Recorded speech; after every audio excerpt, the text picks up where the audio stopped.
California voters will be deciding the fate of Proposition 1 in the March primary election, now less than 2 weeks away.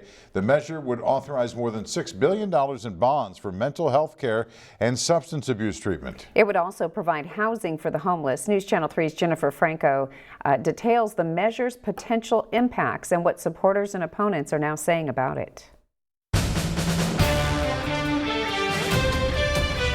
Proposition 1 is the only statewide voter initiative on the March 5th primary ballot. It's a culmination of Governor Gavin Newsom's efforts to fix California's mental health and homeless crisis. Reforms here, reforms there, but here we are, that final key link, and this is the Woman Irwin's point. We need the infrastructure as well. If approved, the measure would create up to 4,350 housing units, about half for veterans. It calls for 6,800 mental health and substance abuse treatment spaces, as well as nearly 27,000 outpatient treatment slots annually.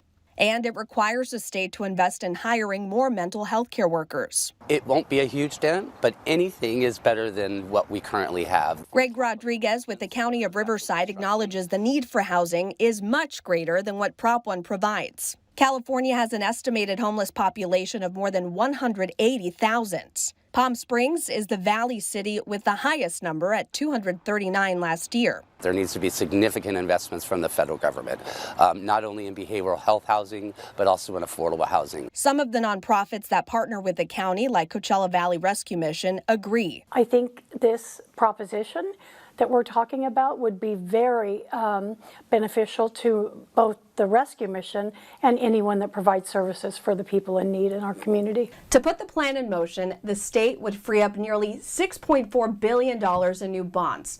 Prop 1 would also shift roughly $140 million annually of existing tax revenue for treatment from counties to the state.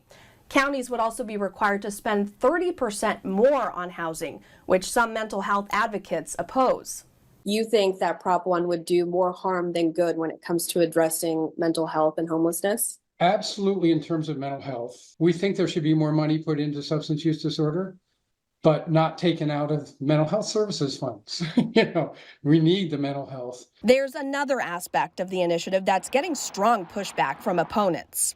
Prop 1 has been to push people into involuntary treatment, to qualify them, to set up a system of forcing them into that system. Riverside County is aware of challenges with some of the dollars being taken away from early prevention, but they don't expect to cut any mental health services. We've already been directing a lot of our dollars to housing, so we believe we'll meet the thresholds that the state is going to require.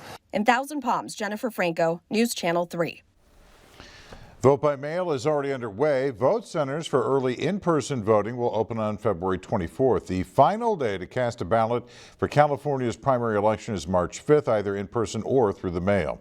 You can get more information on voting and Proposition 1 on our website, KESQ.com.